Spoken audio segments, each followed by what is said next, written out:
Hi hello namaste అస్సలం వాలేకుమ్ welcome to our channel vibe with Nadira. అందరూ ఎలా ఉన్నారు? మేమైతే చాలా బాగున్నాము. మీరు ఎలా ఉన్నారన్నది నాకైతే కామెంట్ బాక్స్లో కామెంట్ చేయండి. ఇంకెవరైనా ఫస్ట్ టైం వ్లాగ్ చూస్తుంటే మాత్రం తప్పకుండా లైక్ చేసి షేర్ చేసి సబ్స్క్రైబ్ చేయండి. ఇదైతే 2 డేస్ వ్లాగ్, ఒకటి ఫ్రైడే ఇంకా సాటర్డే రొటీన్ అనమాట. అయితే మమ్మీ వాళ్ళు పూణే వచ్చారు, అందరికీ తెలిసిందే కదా. సో ఇంకా రొటీన్ ఎలా జరుగుతుంది ఏంటి అన్నది అయితే మీతో షేర్ చేస్తాను, అండ్ ఏం రెసిపీస్ చేస్తాను అన్నది కూడా మీతో అయితే షేర్ చేస్తాను అనమాట. ఇంకా ఆ రోజు మార్నింగ్ బ్రేక్ఫాస్ట్కి ఏం చేయాలి అని ఫ్రిడ్జ్ ఓపెన్ చేసి చూస్తే సొరకాయ ఉంది. ఫస్ట్ వచ్చేసి దోశ పిండి ఉంది, ఇంకా దోశ శనగపిండి చట్నీ కూడా కాస్త మిగిలిపోయి ఉంటే అదే వేసుకుందాంలే అనుకున్నాము. బట్ ఫ్రిడ్జ్ ఓపెన్ చేస్తే హాఫ్ది సొరకాయ ఉందన్నమాట. ఇంకా సొరకాయ చూడగానే పూరి సొరకాయ కర్రీ చేసుకోవాలనేది అనిపించి వెంటనే నేను సొరకాయ, ఆనియన్, తర్వాత టమాటో ఇవన్నీ కట్ చేసేసి అమ్మకైతే ఇచ్చాను. ఎప్పుడు నేనే చేసుకుంటూ ఉంటాను కదా, సో అమ్మ చేస్తే తినాలనిపించి ఇంకా నేనైతే కట్ చేసి ఇచ్చేసాను. ఇంక ఇక్కడైతే తిరువాత వేస్తుంది, నేనైతే వేరే పనులు చేసుకుంటున్నాను అనమాట. లైక్ ట్రైపోడ్ సెట్ చేసేస్తాను, అంటే కుకింగ్ చేసేటప్పుడు ట్రైపోడ్ సెట్ చేసి పెడతాను. ఇంకా అమ్మ అక్కడ కుక్ చేస్తూ ఉంటే అది రికార్డ్ అవుతూ ఉంటుంది కదా. నేను మిగతా పనులు అంటే ఇంట్లో ఊడ్చడం, తుడవడం, ఇలాంటి పనులు, చిన్న చిన్న పనులు, అలానే ఏమైనా కట్ చేసి ఇవ్వడం, అందివ్వడం అలాంటివి ఉంటాయి కదా, అవి చేస్తూ ఉంటాను అనమాట పక్కన. సో పూరి సొరకాయ కర్రీ కాంబినేషన్ అయితే భలే ఉంటుంది. సో అమ్మ ఎలా చేసింది అన్నది సింపుల్గా చూసేయండి. కుక్కర్లో నూనె వేసేసి ఆవాలు, జీలకర్ర, కరివేపాకు, ఆనియన్, తర్వాత టమాటో ఇవంతా వేసేసి కాస్త మగ్గిన తర్వాత సొరకాయ ముక్కలు అనమాట. సొరకాయ ముక్కల్లోనే పసుపు ఇంకా రాళ్ళుప్పు, అమ్మ అయితే ఏ వంట చేసినా కూడా రాళ్ళుప్పు అనేది యూజ్ చేస్తుంది. తనకి అది అంచనా అనమాట, అందాజా అంటాం కదా, సో అది అయితే నాకు అంత అర్థం కాదు. ఓన్లీ రైస్ వరకు వేస్తాను, కానీ మిగతా కర్రీస్లో ఎక్కువ తక్కువ అవుతుంది. నాకు నార్మల్ రెగ్యులర్గా వాడుకునే సాల్ట్ అయితే తెలుస్తుంది అని చెప్పేసి నేను అది వాడుతూ ఉంటాను, కానీ మమ్మీ అయితే మాత్రం రాళ్ళుప్పు అయితే వాడుతుంది అనమాట. అండ్ రాళ్ళుప్పు హెల్త్కి ఎంతైనా మంచిది కదా. సో అది సో ఉప్పు వేసేసి ఈ సొరకాయ అంతా మగ్గేంత వరకు, అంటే లైట్గా మెత్తబడేంత వరకు మూత పెట్టి మగ్గించుకోవాలి. అందులోనే కొబ్బరి అనమాట, ఎండు కొబ్బరి, తర్వాత వెల్లుల్లి, తెల్లవాయి అంటాము. సో కొబ్బరి, వెల్లుల్లి కచ్చా పచ్చాగా దంచి వేసేయాలన్నమాట. సో వేసేసి వాటర్ పోసి సొరకాయని కాస్త మళ్ళీ కుక్ అవ్వనివ్వాలి. ఇంకా లాస్ట్లో వచ్చేసి పల్లీలు కాస్త రోస్ట్ చేసేసి పీల్ ఆఫ్ చేసేసి ఇట్లా మనం కచ్చా పచ్చాగా అంటే బరకగా గ్రైండ్ చేసుకోవాలి. మమ్మీ అయితే ఇట్లా మనకి చిన్నది ఉంటుంది కదా, సో దాంట్లో అయితే కింద మొత్తం కచ్చాపచ్చాగా దొంచిందనమాట. దొంచేసేసి అందులో వేసేసి మొత్తం కలిపేసి కుక్కర్ మూత పెట్టేసి ఒక్క విజిల్ పెట్టేస్తే సొరకాయ కర్రీ అనేది రెడీ. ఇష్టమైతే మనము కొత్తిమీర అదంతా వేసుకోవచ్చు.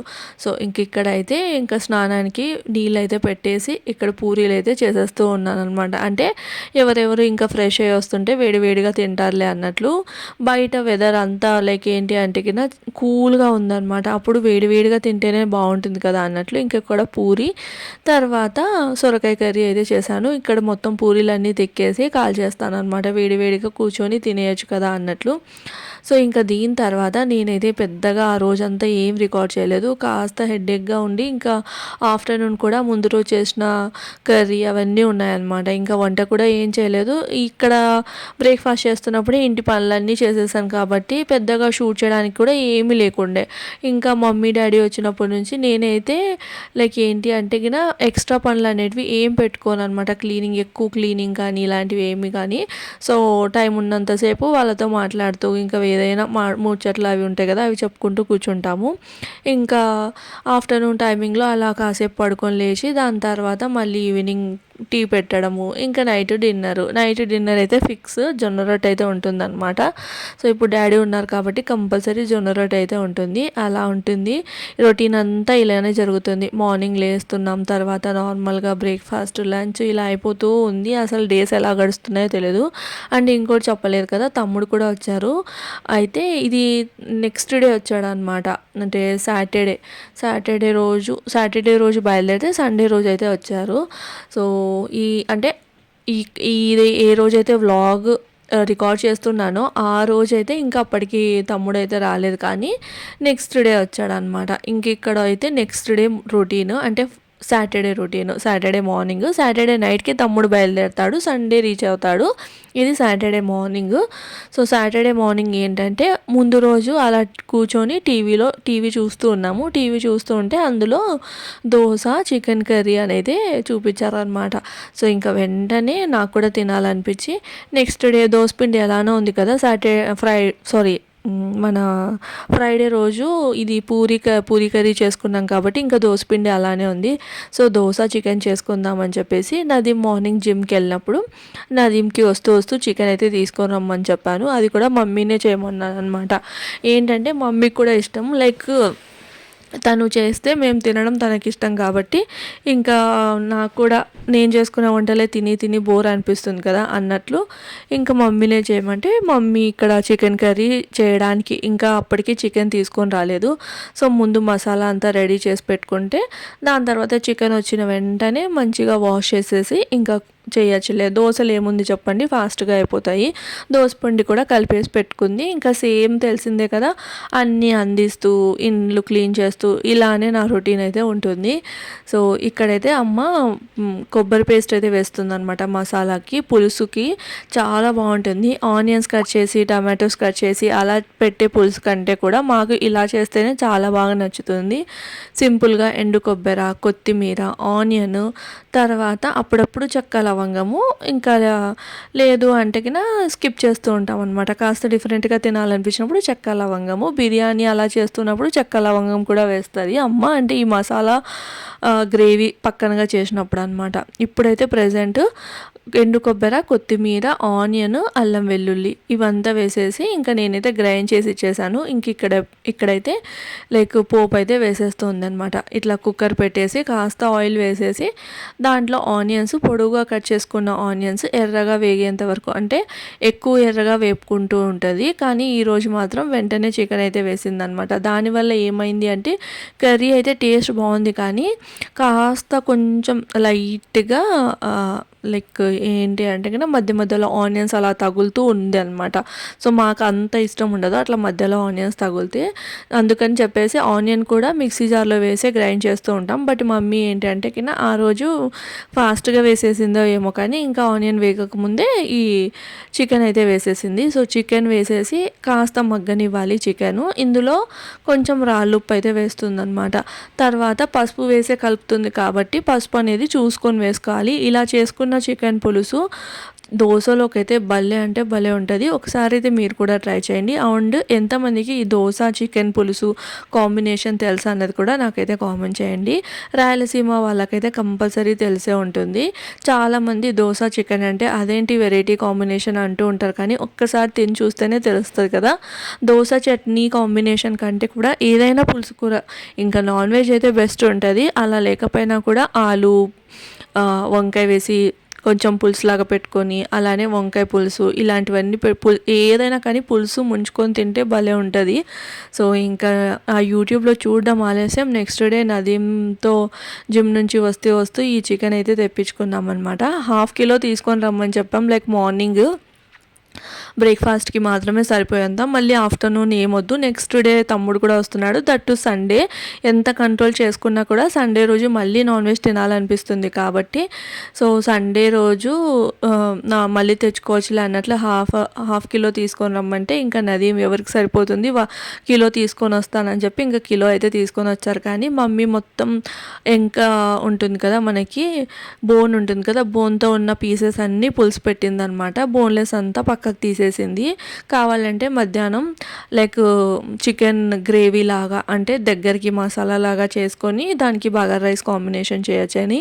సో ఇంకా అలా చెప్పిందో లేదో నదీంకి మళ్ళీ ఆఫ్టర్నూన్ చికెన్ గ్రేవీ తర్వాత బగారా రైస్ తినాలంటే అనిపించింది అనమాట.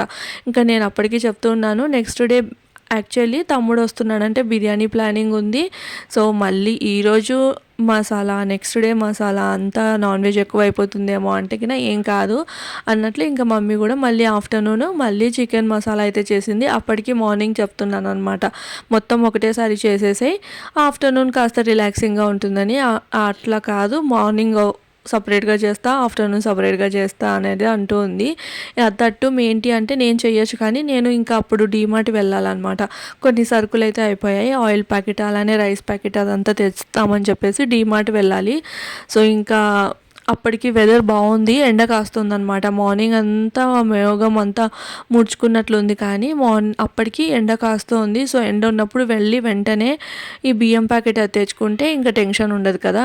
అక్కడి నుంచి ఆటో చేసుకొని తీసుకొని రావాలి అంటే ఆటోకే 200-300 అవుతుంది. అంత ప్రైస్లో మనం ఇంకోటి ఏదైనా పర్చేస్ చేయొచ్చు. సో బండిలో తీసుకొని వచ్చేదానికి అనవసరంగా ఇంకా ఆటోలో పెట్టుకొని రావడం ఎందుకులే అన్నట్లు అలా ఇగ్నోర్ అవుతూ ఉంది. ఇంకా మొత్తానికి వెళ్ళాలని అయితే డిసైడ్ అయ్యాము అన్నమాట.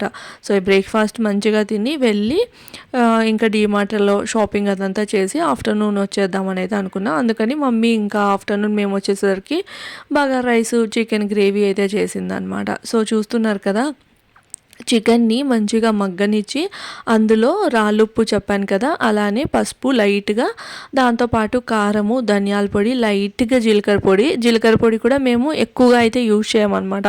చాలా అంటే చాలా తక్కువ వేయాలి అనుకుంటే డైరెక్ట్ జీలకర్రని అలానే పోపులో వేస్తాం, కానీ జీలకర్ర పొడి చాలా తక్కువ. బట్ నేను చాలా వీడియోస్లో జీలకర్ర పొడి అని చెప్తూ ఉంటారు కదా.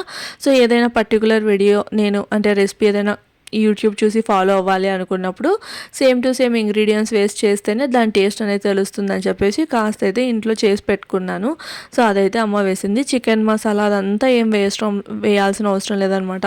బయట నుంచి మనం ప్యాకెట్స్ తెచ్చి వేస్తూ ఉంటాం కదా, అలా అస్సలు వేయాల్సిన అవసరం లేదు. ఈ మసాలా ఉంది అంటే గ్రేవీ మనకి మంచిగా కన్సిస్టెన్సీ భలే ఉంటుంది. సో అది ఇంకా ఆ చికెన్లో కారము, ఇంకా మనం రెడీ చేసి పెట్టుకున్న మసాలా ఏదైతే కొబ్బరి మసాలా ఉందో అదంతా వేసేసుకొని చికెన్కి అంతా పట్టేలాగా కలిపేసుకొని కాస్త మగ్గనిచ్చి ఇంకా మగ్గిన తర్వాత వాటర్ పోసేయడం అనమాట. మనకి ఎలా కన్సిస్టెన్సీలో కావాలి పులుసు అన్నది చూసుకొని వాటర్ పోసేసుకుంటే మనకి చికెన్ కర్రీ అనేది అంటే కోడి పులుసు అనేది రెడీ. ఇక్కడైతే దోశలు వేస్తుంది.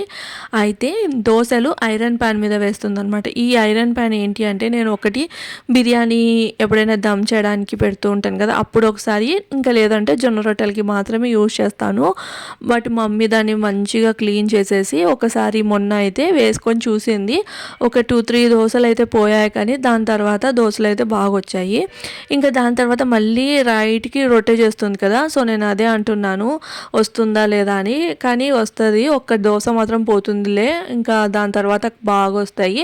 అంటే ఇలాంటి పులుసులలోకి మనం రెగ్యులర్గా వేసుకునే నార్మల్ దోశల కంటే కూడా ఇప్పుడు నేను మీకు కొంచెం జూమ్లో చూపిస్తున్నాను చూడండి, బొక్కల దోశ అంటాము. సో మొత్తం డాట్స్ లాగా ఉంటుంది, థిక్గా ఉంటుంది. దట్టు ఈ ఐరన్ పెనం మీద వేసుకున్నాము అంటే కింద టేస్ట్ అయితే సూపర్గా ఉంటుంది అనమాట, మామూలుగా వేసుకునే దోశల కంటే. ఇంకా అక్కడ నదీంకి అంత పర్సనల్గా ఈ దోశ చికెన్ అనేది నచ్చదు, తింటారు కానీ ఎక్కువ ఇష్టంగా తినరు. అందుకని చెప్పేసి తనకు ఒకటి గీ మసాలా దోశ అయితే, మసాలా అంటే గీ కారం దోశ అనమాట. సో గీ కారం దోశ అయితే ఒకటి వేసేసి ఒక్కటి ఇది తినమని అయితే ఇంకా అమ్మ వేసిచ్చింది. ట్రై చేయ అని చెప్పేసి తనకు కూడా బాగా నచ్చి తిన్నారనమాట. బాగుందని అయితే చెప్తూ ఉన్నారు. అంటే ఐరన్ ప్యాన్ మీద వేసింది, దట్టు కొంచెం అదేంటంటే ప్లఫీగా అట్లా వచ్చింది కదా, బాగుందనమాట. దోశ వచ్చేసి బన్ దోశ ఉంటుంది కదా, సో అలానే ఉంది. నేను మాత్రం అమ్మ వేసిన ఆ ప్యాన్ మీదే వేయించుకొని తిన్నాను. నాన్ స్టిక్లో ఎప్పుడు వేసుకొని తినేటివే కదా, సో ఎప్పుడో ఒకసారి ఇట్లా అమ్మ వచ్చినప్పుడు నేను వెళ్ళినప్పుడు మాత్రమే కొన్ని వెరైటీస్ తినడానికి పాసిబుల్ అవుతుంది. సో అప్పుడన్నా తినకపోతే ఎట్లా చెప్పండి. దట్టు నాకు దోశ చికెన్ అంటే చాలా ఇష్టము. వంకాయ ఉర్లగడ్డ కూర, అలానే చికెన్, కోడి పులుసు ఇలాంటివన్నీ చాలా ఇష్టం అనమాట. సో ఆల్రెడీ డాడీ అయితే బ్రేక్ఫాస్ట్ చేసేసారు.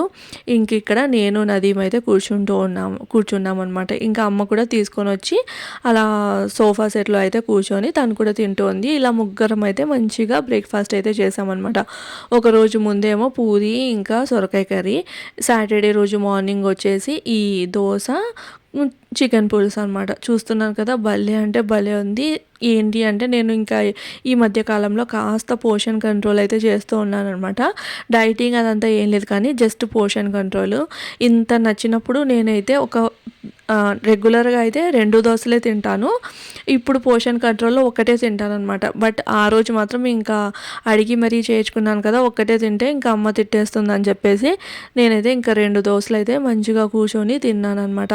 రెగ్యులర్‌గా నేనైతే ఒక 3 దోస అయితే నార్మల్‌గా తినగలను. సో, పోర్షన్ కంట్రోల్ చేస్తూ చేస్తూ 2 దోసలకైతే వచ్చాను. అది కూడా కంట్రోల్ చేస్తూ ఒక్క దోస అయితే తింటూ ఉన్నాననమాట. ఎంత టేస్టీగా ఉన్నా ఒక దోస మాత్రమే తింటాను. సో, అలా పోర్షన్ కంట్రోల్ పెట్టుకుంటూ ఉంటే కాస్త ఒక 2 కిలోస్ అలా వెయిట్ లాస్ అయితే అయ్యాను. అంటే అన్నీ తింటాను. లైక్ బయట ఫుడ్ కానీ, ఏదైనా తింటాను కానీ పోర్షన్ కంట్రోల్ అంతే. దానివల్ల నిదానంగా అయినా కూడా మన మీద ఎఫెక్ట్ అనేది బావుంటుంది. అదే సడన్‌గా మనం ఒక డైట్ ప్లాన్ తీసుకొని, ఆ డైట్ ప్లాన్ 1 మంత్ ఫాలో అయ్యి, అప్పుడు మంచిగా వెయిట్ లాస్ అయ్యి, నెక్స్ట్ మనం అది ఫాలో అవ్వలేకపోయినామనుకోండి, అసలు ఎంత వెయిట్ పుట్ ఆన్ అవుతామంటే ఇంకా అది చెప్పాల్సిన అవసరమే లేదు. సో, అది అంటే లైఫ్ లాంగ్ డైట్ చేయడం కూడా కరెక్ట్ కాదు కదా! సో, ఏంటి అంటే ఉన్న ఒక్క జీవితంలో మనం ఇష్టమైనవి తింటూ మంచిగా కంట్రోల్ చేస్తూ ఉండాలి. నా వెయిట్ అయితే కొంచెం ఎక్కువగా పెరిగిపోయాను. అందుకని చెప్పేసి పోర్షన్ కంట్రోల్ చేస్తూ నచ్చినవన్నీ తింటూ అలా అయితే ఇంకా డేస్ అయితే గడిచిపోతున్నాయన్నమాట. ఇంకా బ్రేక్‌ఫాస్ట్ తినేసి రెడీ అయిపోయి డీమార్ట్‌కి అయితే వచ్చాము. సాటర్డే మార్నింగ్ అప్పటికి టైం 11:30 అలా అవుతుంది. సో, డీమార్ట్ అయితే రష్ ఎలా ఉంది అంటే మేము యాక్చువల్‌గా అవెన్యూ మాల్‌లో ఉన్న డీమార్ట్‌కి అయితే వెళ్ళాలనుకున్నాం. కానీ మళ్ళీ అక్కడ ఏంటంటే పార్కింగ్‌కి పే చేసి, దాని తర్వాత లోపలికెళ్ళడానికి అంత ప్రాసెస్ ఎక్కువగా ఉంటుందని, దట్ టూ ఎక్కువగా ఏం తెచ్చేవి లేవు. జస్ట్ అయిపోయినవి మాత్రమే తీసుకొని రావాలి. ఫాస్ట్‌గా తెచ్చేద్దాంలే. అదే మంత్లీ గ్రోసరీ చేయాలి అంటే షాపింగ్ చేయాలి అంటే మాత్రం అవెన్యూ మాల్‌కే వెళ్తాము. ఎందుకంటే గ్రోసరీ షాపింగ్ చేసేసి ఇంకా అలా ఫుడ్ కోర్ట్‌లో కూర్చొని ఏదో ఒకటి తినేసి ఇద్దరమైతే ఇంటికొస్తూ ఉంటామనమాట. ఇలా అయితే ఉంటుంది కానీ, బట్ ఆ రోజు ఏంటంటే ఓన్లీ ఏవి అవసరమో అవి మాత్రమే తెద్దామని వెళ్ళాం కాబట్టి, సో, హడప్సర్‌లో ఉన్న డీమార్ట్‌కి అయితే వెళ్ళామన్నమాట. ఇంకా డీమార్ట్ నుంచి వచ్చిన వెంటనే అమ్మ అయితే డ్యాడీ కోసము ఈ రాగి ముద్ద, తర్వాత కారం అయితే చేసింది. తెల్లవాయి కారము. అలానే కొంచెం చికెన్ అయితే పెట్టి ఇంకా డ్యాడీకి అయితే అన్నం పెట్టేసిందనమాట. మేము రాగానే ఇంకా వేడి వేడిగా బగారా రైసు, చికెను అలానే నేను కాస్త వెల్లుల్లి కారం వేసేసుకొని అన్నం అయితే తిన్నాను. ముద్ద ఇంకా వెల్లుల్లి కారం కొంచెం నెయ్యి వేసుకొని తిన్నామంటే భలే ఉంటుంది. బట్ నేను ఆ రోజు బగారా రైస్ తింటానని చెప్పానని ఇంకా మమ్మీ డ్యాడీ వరకు మాత్రం ముద్ద అయితే చేసింది. సో, రాగి ముద్ద చికెన్ కాంబినేషన్ భలే ఉంటుంది కదా! అదే నాటుకోడి అయితే ఇంకా బావుంటుందంటారు.